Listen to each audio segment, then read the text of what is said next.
If you're watching your desert garden struggle after a long hot summer, don't panic. This is completely normal. Today, I'm going to give you the ultimate survival guide for desert gardening in August.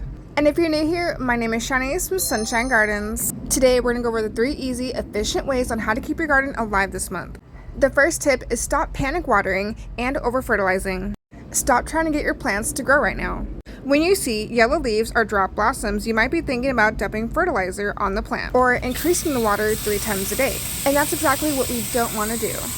In the desert, August is our winter. Your plants are naturally entering a state of dormancy to protect themselves. Plants that are not producing right now isn't a sign of failure. The plant is just smartly saving its energy because it knows it's way too hot outside. If you force feed it right now, you will shock the roots and burn the plant. Step back, don't prune, and let them rest. The plants are still alive and will make it through the summer. Which brings us to rule number 2. You have to protect the plant's roots, not just their leaves.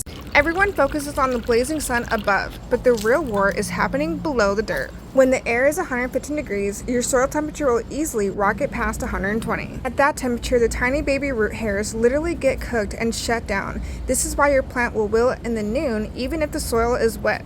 Their roots are too hot to pump water.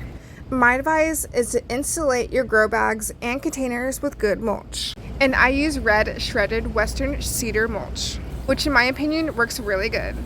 Adding a thick 2 to 3 inches layer of mulch right now will act like a cooling blanket. If you're growing in containers, get them off the hot concrete patio immediately. You don't want to burn the roots from the bottom up. Step 3 is mastering the mental game of patience.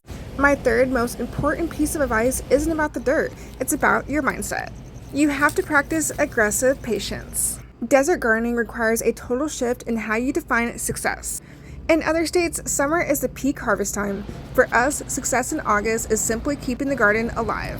If your plants look a little ugly, a little yellow, but it's still standing, you are winning. And understand that keeping a plant alive through the desert summer is a badge of honor. Your patience right now will reward you in just a few weeks. The fall horizon. The break in the heat is coming. By late September and October, the nights will become cooler and it'll drop our soil temperatures. But we have to get our plants through the August finish line. We're gonna have the most incredible fall planting season. If this advice helped lower your gardening stress, do me a favor and hit that subscribe button for more desert gardening videos. Stay cool, stay patient, and thank you so much for watching.